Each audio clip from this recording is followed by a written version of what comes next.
advanced English, the #1 high school in the state of Kentucky, read one book this year in her English class. Wow. One book. My son, senior English, 2 books of his choice. I mentor some high school students, and they were in AP Junior English, which is the top class in junior. They're the cream of the crop students. These are global or Governor Scholar students. They're at Governor Scholar right now. Not one book all year. Not one book all year. So what that means is, as a parent, I see that and I tell my kids, you're not reading in school, you're going to be reading at home. You have to read, and however you do it.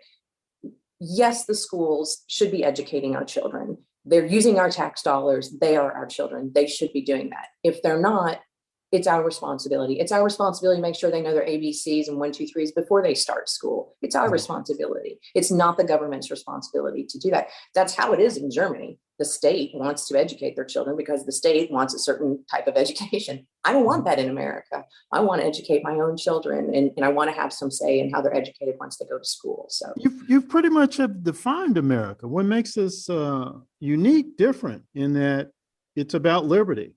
Yeah, it's about you taking on responsibility. Yeah, and it's about liberty. We had many examples, post emancipation, where Black slaves just got together, former slaves got together and say, "Okay, how are we going to do this?" Right, exactly, and they did. How are we going to pull this together? I mean, it's truly amazing and remarkable what they did, and that needs to be studied. And we were talking. I was talking with a friend the other day about why do we teach history the way we teach it, and when we introduce our country's history in early elementary school, we really talk about all of the great things that happened in our country, the early settlers and the explorers and just even our early government and everything. We don't talk about the ugly stuff usually in early elementary. And I said, because we need these students to know that there were obstacles and hardships that these early people faced, and they overcame them and created what we have today. Now, as they get older, there's certainly hard topics that need to be touched on. But first and foremost, we need to teach our kids that this country was founded, even though there were so many obstacles, in their way, even though there was so much hardship, that they persevered, they had resilience. And it's the same thing in the Black community. There were so many obstacles in the way, and there were so many hardships faced. But even still, look at where we are today. Not perfect. We're not done. We still need to have these conversations, which is a whole nother danger, because the way that it's being taught right now, it is being talked about and taught in such a way that they are shutting down the conversation among some young people. They will not have those important conversations because they're so tired of hearing about it. And that's dangerous. Because then you have a generation of students who don't know about the civil rights and Jim Crow, and they need to know that. They absolutely need to know that, but they're going to shut down because they're tired of hearing about it. And what I would add is that really, the Marxists, as you said, we knew that was the sensitive spot, racism, right. Community. We knew, and that we pound on a lot. Even at the level of Joseph Stalin, he talked about the so-called Negro question and what needed to be done. His solution, of course, was to split the country, to bring up the what they call the Negro nation within the United States, to destroy, to separate. But inside, it's like sometimes I had to say to my daughter, I said, we are the victims of our great success. Of course, when my father's recruited to the Kentucky Commission on Human Rights, he was to create fair housing legislation and all. And one of the places where he would go speak was in Northern Kentucky. And of course, they don't want no Black folk in that area. So I say to my daughter, today you and your mother live in Northern Kentucky. No problems, no issues. Yeah, but that's because of the work your grandfather and his colleagues did, Black and white, by the way, right, who did the work before that time. That's success to me. That's success to me. There was a time in this country, as you know, when Booker T. Washington, he went, had dinner at the White House, came out to the news, You'd think the man went up there and played dice and pinched the first lady in her booty or something. They went nuts. Today, we had a 2-term Black president. And he's up, we're honoring Aretha Franklin and everything. That's the Black story in the United States is really the story of America's greatness, America's success.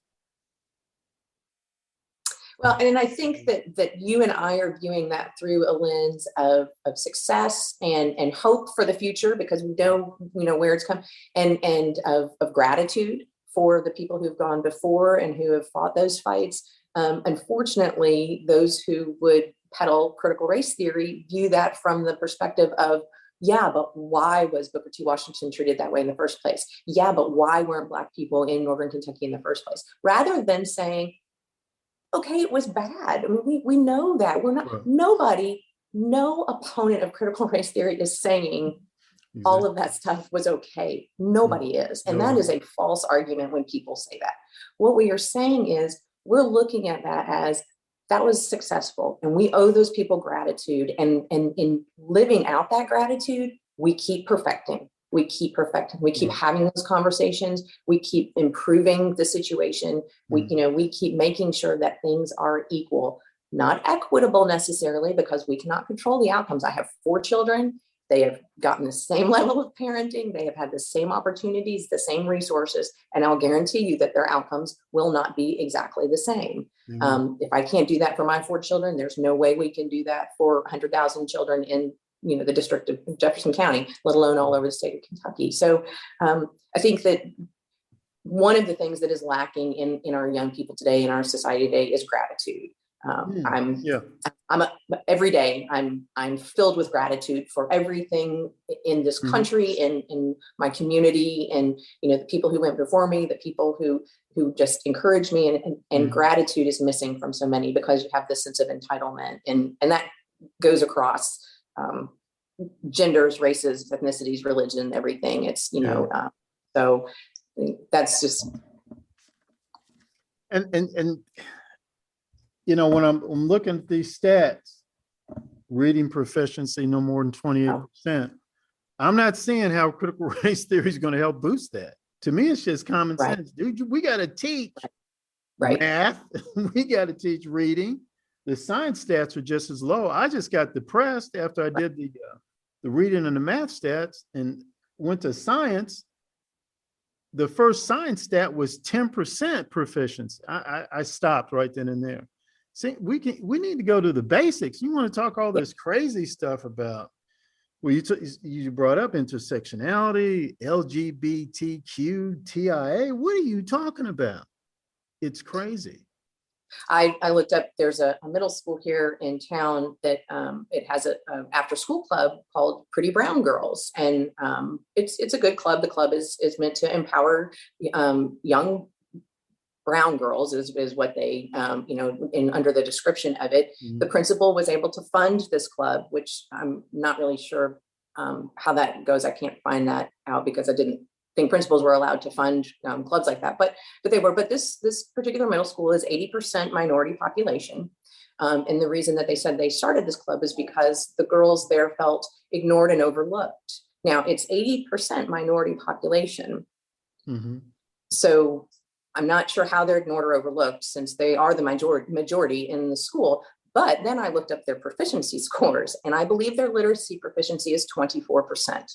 Now, the principal is taking any money from the school and funding an after-school club like this when you have a literacy proficiency rate of 24%.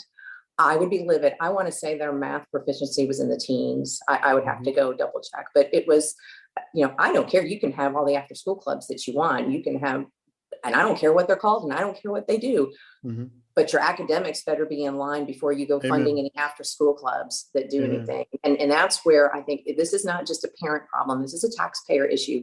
You wouldn't pay for any other service that produces this level of results. We would not stand for that as taxpayers, and yet we are. And, for those girls, I hope that they're empowered. I hope that they find their voices.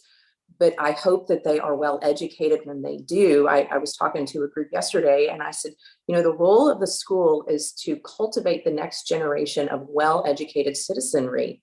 Instead, what they're producing are poorly educated social justice warriors. And that's dangerous. It's dangerous for the students and it's dangerous for our country.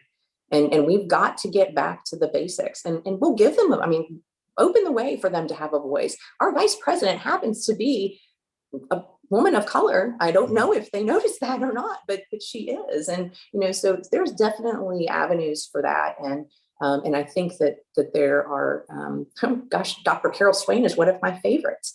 She's absolutely amazing. I could listen to her all day, but we have to make sure that they're well educated first so that they can think critically and process things with their experience and information and really apply intellect to it rather than just being motivated by feelings and emotions, because that's a dangerous place to be. Yeah, couldn't agree with you more. Sis, I've gone over my time limit. That's what comes from having a good conversation. That's right. Good thing we didn't have no food here. I definitely would have gone another hour or so. But I really appreciate this. We'll probably have this out in about 7 to 10 days or so. And then we'll obviously give you a copy and encourage you to share this with other folk.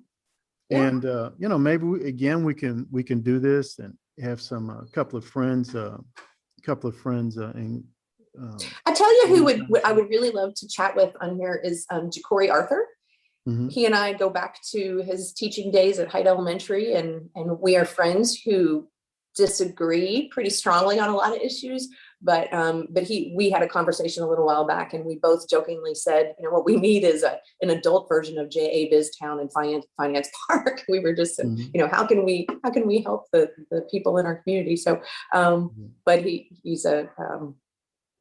he's fun to talk to because we don't agree, and it's fun that we can have a respectful conversation where we disagree. So, right. Where you can disagree and not worry about going to Facebook jail or something. That's right. That's right. But I appreciate you having me on. This was great. Sure. So thank you so much. And sis, we will be in touch.